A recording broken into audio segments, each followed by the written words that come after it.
This program deals with devil worship and satanic beliefs. It contains explicit scenes and descriptions of violent crimes and rituals. Americans are asking, who attacked our country? You have declared a subliminal jihad against the United States. Can you tell us why? Everything pertaining to what's happening has never come to the surface. The world will never know the true facts of what occurred, my motives. And night fell on a different world. And Iblis is thinking, I should be getting this position, not Adam, and this guy is created from dirt. And how does the army feel about you being head of the temple of Set? And the conspiracy theorists can say what they will, but I want you to give me power over Adam, and I want you to give me soldiers and minions and all of these things. The people have so much to gain and have such a material motive to put me in a position I'm in. We'll never let the true facts come above board to the world. And I want you to be able to give me the ability to whisper into the hearts of mankind. And who was the Grotto leader? Don't remember his name. You don't remember the name of a person who involved you in murder? Now, these people are in very high positions, Jack. Yeah. Because this question's juicy. I guess you can read number 4. This is the one from Historical Material Girl. Nice. Okay. Have you ever looked into Coyote? Call off your old tired ethics. Oh God.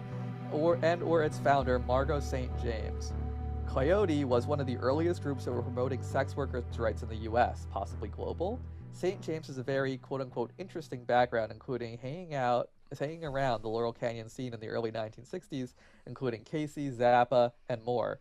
Margot was the one who gave Paul Krasner fake head on air and got him fired from KSAN. Yes, she was. Is that your parentheses or is that the author's parentheses?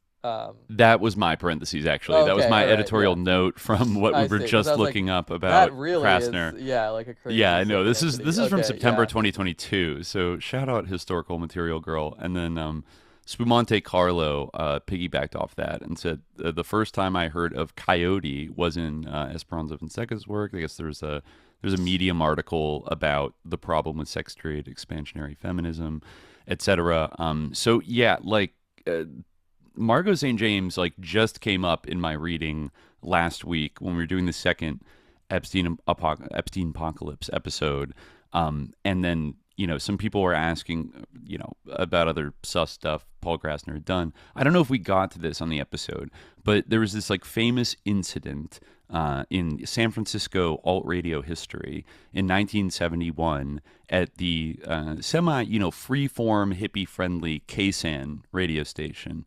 And Paul Krasner was invited. I think he was just fired. I think he had moved to San Francisco around this time, or he was definitely staying there a lot. And I think he had a show on KSFX, I believe. But after 7 months, they reshuffled their lineup, and he got let go. So then he went over to KSAN, which had a little more of a radical, wild kind of reputation, a little bit. And he was given a slot on Sunday night that I think was going to be right after the popular medical advice show hosted by a guy who was known as Dr. Hip. And I want to say this is maybe his real name was Arnold Schoenberg, I want to say. Very interesting. I think I brought him up in the Discord chat the other day. And he was a hippie. He was a doctor who was friendly with all the hippies. He was a little older than them, but he had a pretty interesting background in terms of getting a few academic fellowships to go study various diseases in West and Central Africa in, I think, the early 60s. And just so happens when he was there, he was introduced to a little psychotropic drug called Iboga, which, the tribe, I think he might have been in Gabon, maybe, and which is where I think most Iboga is grown and harvested from.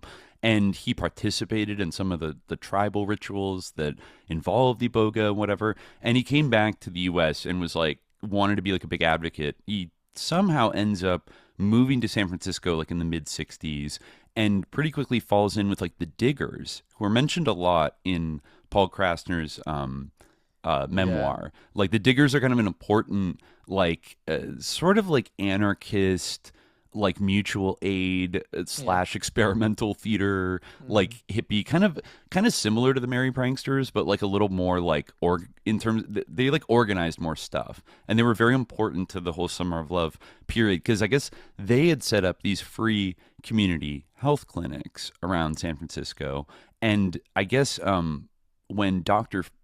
Hip moved there, he started working with, I think, David White. I want to say, was it David White or David Smith? It might have been David Smith, who was like this doctor that was the person who founded the Haight-Ashbury Free Clinic. And then Dr. Hip ended up like helping him set that up, like consolidating the Diggers clinics into what became the Haight-Ashbury Free Clinic. And then, was there throughout like the 60s.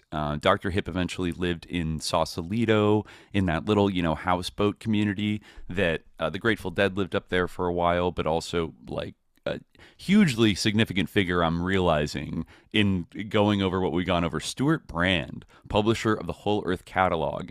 Like, I got a cop that like we haven't quite gone as hard as we like should on Stuart Brand yet. Another associate of Epstein, though they didn't like.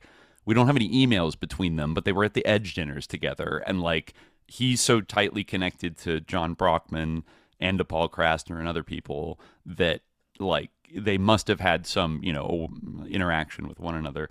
But anyways, like where this kind of cybernetic sus 60s shit all comes out of, that's where Dr. Hip like moves and is setting up Haight-Ashbury Free Clinic, which, didn't like Manson used to bring his girls to the Haight-Ashbury Free Clinic, and there was like a CIA person.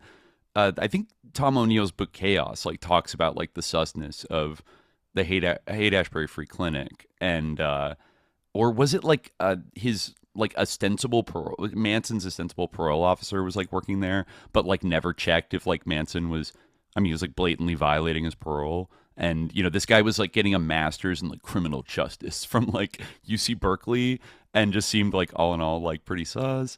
Anyways, like I read this long like boomer thing about Dr. Hip. But anyways, going back to 1971, he was finishing his medical advice show, and there was this woman there who Paul Krasner was already intimate friends with, Margot St. James.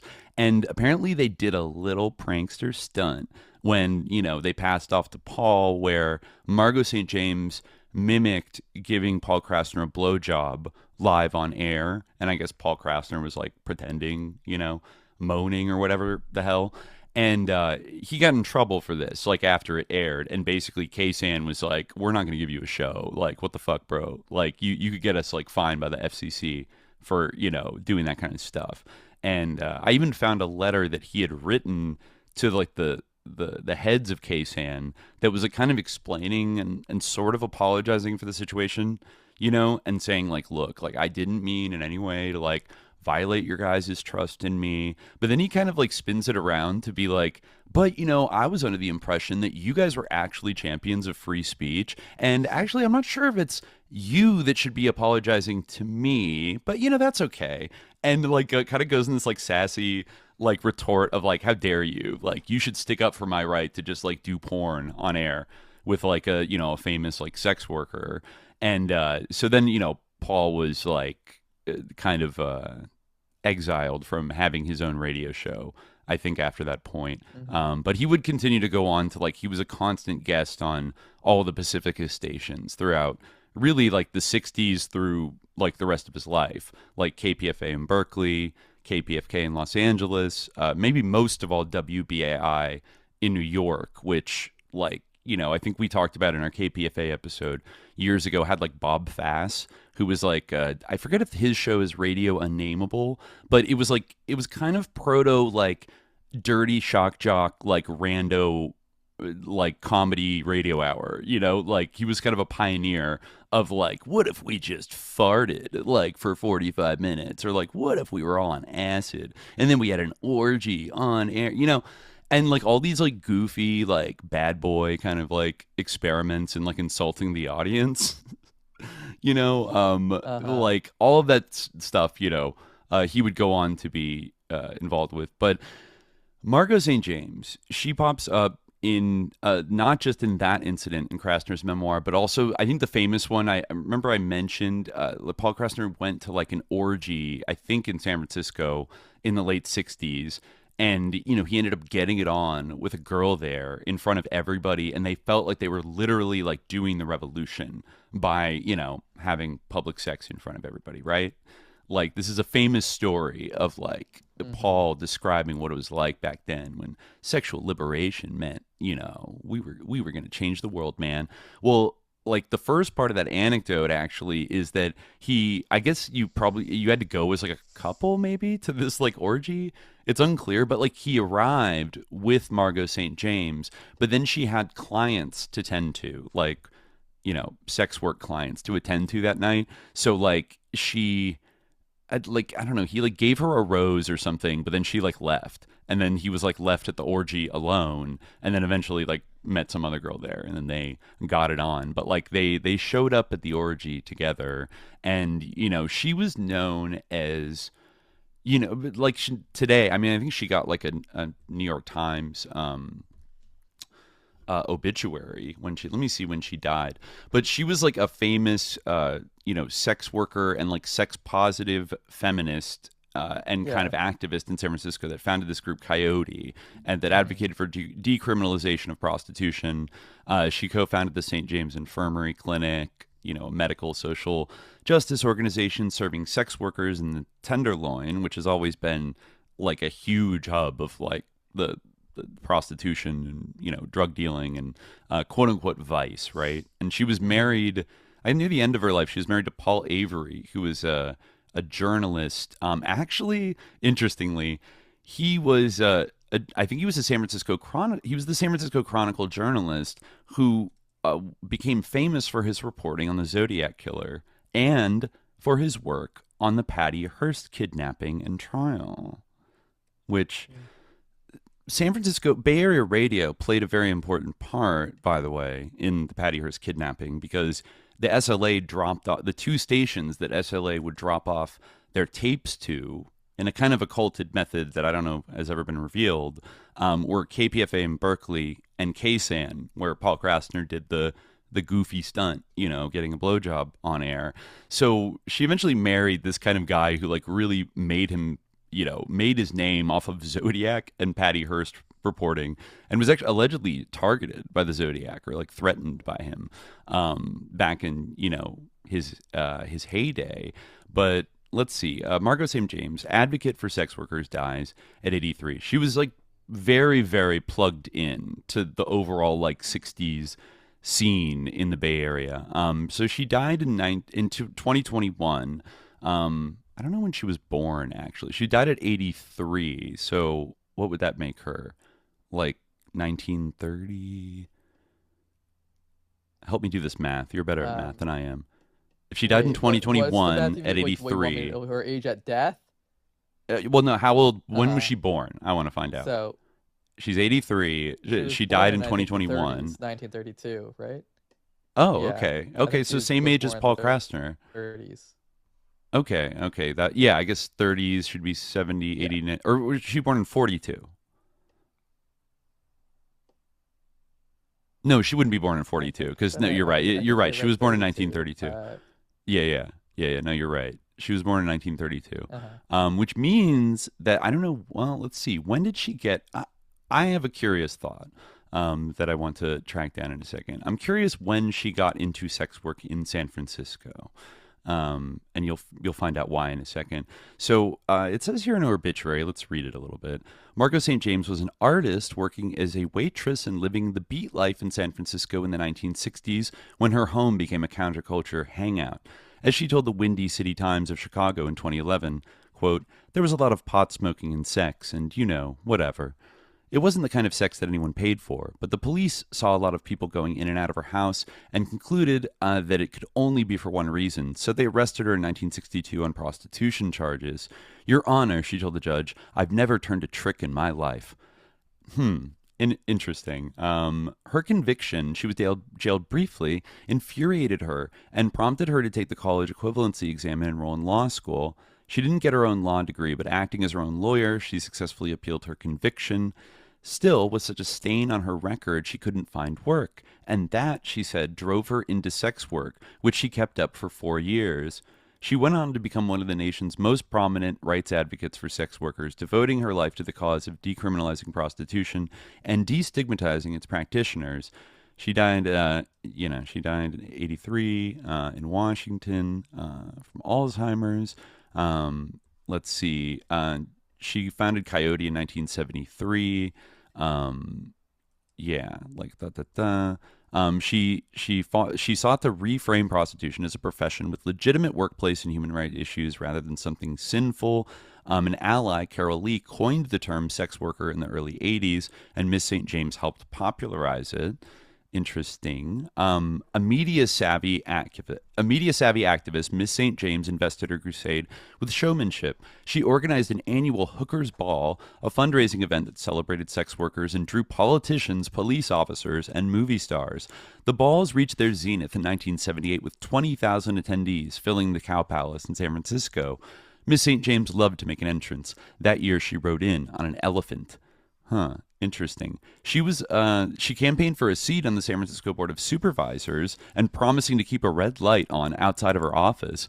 Though she was endorsed by Mayor Willie Brown and the poet Lawrence Ferlinghetti, a fixture of San Francisco bohemian life, she lost. She was big on the lecture circuit and like a founder. She was born in 1937. Her father was a dairy farmer. Okay. Interesting. Actually interesting. Like Paul Krasner, she had an early run-in with Carnegie Hall. Apparently, she took up watercolor painting and won a contest in which one of her works was shown at Carnegie Hall. Interesting. And then in high school, she met Dan Sobczak, who she married. He became a commercial fisherman. She had a child. Was that the Scholastic Art and Writing Awards? I actually also won a contest, and I went to Carnegie Hall as a. Whoa! Oh my God, the Carnegie Hall connection. I won the Scholastic Art and Writing Awards. Crazy. I don't know if that existed then, but crazy. Yeah. So she left her fisherman husband and her small child in 1958. And moved to San Francisco and enrolled in art school. She doesn't say where, but I wouldn't be surprised if it's the San Francisco Art Institute that was like around the corner from Michael Aquino's ancestral home. A couple of interesting alums, like avant-garde people, came through there. Then she was involved in the feminist wars of the 70s and the 80s, and then kind of went around Europe in the 1980s, which is interesting, organizing the first World Horrors Congress in 1985.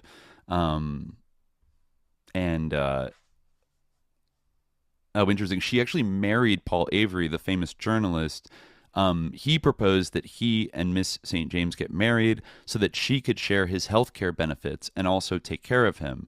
They were married in 1992 and moved back to the U.S. So, Paul Krasner speaks very highly of her, and she seems almost like larger than life figure, like gliding around and like, there's another orgy at my place like this week, and is this like a kind of over the top, like, and she actually gave him a blowjob on air, or did he just pretend that she did? Paul Krasner is joking and evasive about it in his memoir, because of course he is. That's his vibe, and like, I feel like if she actually did it, he would say. I think he kind of like hints that maybe she really did, but then everyone else kind of says that it was like a bit. And that, I did find one interesting thing from 2021. I guess this is around the time she died. This is from satanicbayarea.com. And it is an article called Bay Area Satanists have RITE of way for Walpurgisnacht. Okay. Walpurgisnacht Bay Area Satanists honor great sinners, themselves included. So let's see here. This is a few years ago. Is this article going to have merit to it, or is this like, okay? Yes. Here we go. I'm ready. Yes. They say if you speak of the devil, he'll appear. But for most of the last year, our Bay Area Satanists have had to keep their personal manifestations indirect and virtual, thanks to the still ongoing COVID-19 pandemic. So it was with great sense of relief we conducted a now rare live and in-person Black Mass on the shores of Oakland's Lake Merritt on May 1st. This is to mark the holiday of Walpurgisnacht and honor our latest class of patron sinners. Blah blah blah. So there's a picture here of. Oh, okay. So this is a like pro Satan website, Satanic Bay Area. Yeah. All right. And they were honoring Margot St. James as one of their patron sinners, like a patron saint. And they have I see. I mean, like all of these people are, there's a mixture of people here. There's 7 candles I see on the satanic altar with a statue of Baphomet. I mean, there's Nat Turner. Like, I don't know if he'd appreciate being praised by Satanists, but like, fair enough. Let's see. There is Oscar Wilde, James Baldwin, John Waters is out front, and then Margot St. James has her own candle. So let's see. Yeah, Sex Work Crusader, Margot St. James. Oh, and also H.R. Geiger is also got a candle. And so it's Saturday's ritual of roughly 30 people. We honor these great sinners' actions with devotional candles and an invocation citing their own words and examples undermining corrupt and baseless authorities and championing our right as Satanists to be free-thinking people who are not obliged to conform to the standards of archaic or toxic spiritual institutions. So yeah, I mean, Turner was wasn't he like a Christian preacher? I believe so, that he was having visions from God, that he had to do a slave uprising. Yeah, I'm sure he would be offended, but yeah. Yeah, he'd probably be a little bit offended. How about this, though? I found an interesting book that I don't know who it was written by, but it's called The Satanic States of America, where I got some interesting hits of her discussed alongside, actually interesting, the AAA. This talks about Gurdjieff, Rudolf Steiner. Well, we're gonna have to come back to this book one day. It starts off talking about the California Institute of Integral Studies, saying in essence it was a modern day school of magic in the ancient Eastern tradition. No doubt this tied in with MK Ultra as well. This is in fact evidence in the person of the GI Gurdjieff influenced parapsychologist Charles Tart, who was associated with the aforementioned California Institute of Integral Studies and the Institute of Noetic Sciences and the Monroe Institute and SRI International. All of these organizations had intelligence connections. And the beat goes on at the Institute of Transpersonal Psychology in that bastion of magic and Satanism, Palo Alto, California, where Charles Tart, circa 2005 AD, served as core faculty member of blah, blah, blah. He's associated with the Human Potential Movement. Let's see, ITP. Not endorsing everything in this book, but it's kind of funny.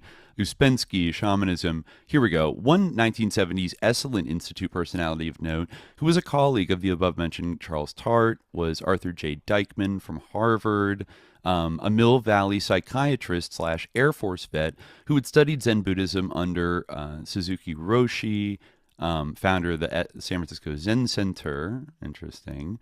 And who taught alongside Alan Watts and Ram Landau. And let's see, Rudolf Steiner, spiritual-based Lindisfarne Association with its Steiner-based agricultural practice. Sufism, somebody studied Sufism under Idris Shah. Idris Shah was Wicca witchcraft founder Gerald B. Gardner's own personal secretary. And previously, previously, as he has explained in a Marin County Independent Journal interview entitled Demystifying Cults, psychiatrist analyzes why people join groups, quote, participated in a government-funded study of LSD and mescaline in Menlo Park during the 60s. That might have been Myron Stolaroff and that, like, Ampex group. Blah, blah, blah. And this, no doubt, under MK Ultra auspices in association with former OSS agent Gregory Bateson. Marin County was home to the Druid Heights Bohemian community, founded in 1954 and situated on the southwest flank of Mount Tamalpais, there in Marin County by Greenwich Village witch / lesbian beatnik poet Elsa Gidlow, a quote friend of poet Ella Young, a former employee of Aleister Crowley's publisher friend Frank Harris. Okay, but wait, where's Margot St. James? She's about to come up. She's about to come up. Right. There's so many name drops here. Then something about John McCain Sr., Ansel Adams, Black Mountain College. This is really Neil Young, a friend of mass murderer, Charles Manson. Okay, so let's see. Yeah, let's see. Tom Robbins. Let me see. this is such a long sentence. This is that all involves one so sentence.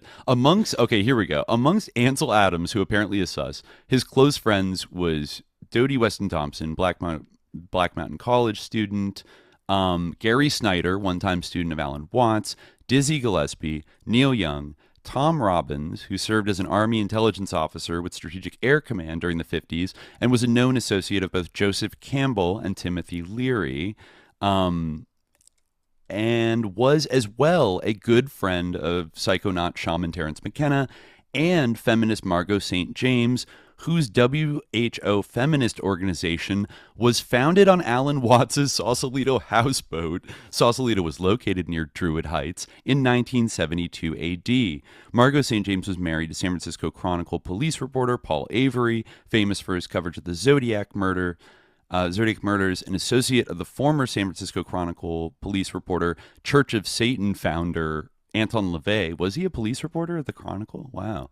The community of Druid Heights was a popular retreat and meeting place for three countercultural movements in the U.S., including the Beat Generation in the 50s, the hippie movement in the 60s, and the women's movement of the 70s, aka the goddess movement, as many prominent members of the feminism movement were themselves Wicca witches as well. Known residents of Druid Heights include Gary Snyder, Alan Watts, who lived on a houseboat in Sausalito, and Kenneth Rexroth, a longtime host on KPFA in Berkeley, right? He was like the literary critic, wasn't he? I can't quite recall, but that sounds right. I think he was. So this is all like East-West weird shit. Gary Snyder did pop up in Krasner's memoir as well, and I guess she was just hanging out totally in this milieu. Not shocking. The one thing I did want. And so that was all just to say that she was friends with all. She was friends with an incredibly sus milieu of people. She was in the center of all of it, basically. Yeah. And was, of course, like, what would Paul Krasner love more than an unabashed, just like total, like supporter of like prostitution and like sex work as just like the best thing of all time, which, looking back in context now. Here's an interesting, description of the incident at Ksan.